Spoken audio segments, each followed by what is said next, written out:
ఆ గుడికి వెడితే పాడి కట్టి ఊరేగిస్తారు. చనిపోయిన తర్వాత పాడి కడితే ఆ గుడికి వెళ్తే మాత్రం పాడి కట్టి ఊరేగిస్తారు. ఆ గుడి ఎక్కడ ఉందో తెలుసుకోవాలనుకుంటున్నారా? అయితే ఈ వీడియో పూర్తిగా చూడండి. ఆ గుడి తమిళనాడులో తంజావూరుకు దగ్గరగా ఉన్న వలంగైమాన్ అనే గ్రామంలో ఉంది. అసలు గుడికి వెళ్తే పాడి కట్టడం ఏంటని ఆశ్చర్యపోతున్నారా? అసలు విషయానికి వస్తే ఎవరైనా మన కోరిన కోరికలు తీరిస్తే దేవుడికి పొంగళ్ళు పెట్టుకుంటాం, గుండు కొట్టించుకుంటాం, లేదంటే తులాభారం వంటి మొక్కులు తీర్చుకుంటూ ఉంటాం. కానీ తంజావూరు దగ్గరలోని వలంగమాన్ గ్రామంలో ఉండే మారియమ్మ ఆలయానికి వెళ్ళిన వారు వారి కోరికలు తీరిన తర్వాత ఖచ్చితంగా పాడెక్కాల్సిందే.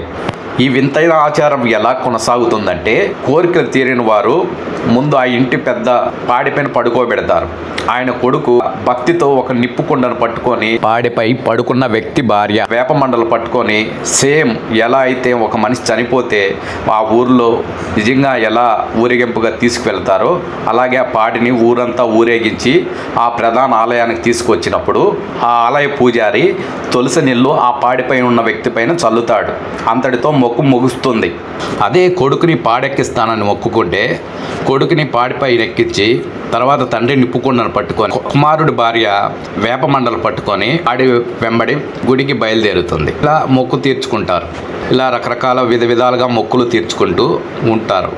ఇలా చేస్తే అమ్మవారు సంతోషించి ఆరోగ్యాలు సిరి సంపదలు ప్రసాదిస్తుందని ప్రగాఢ విశ్వాసం.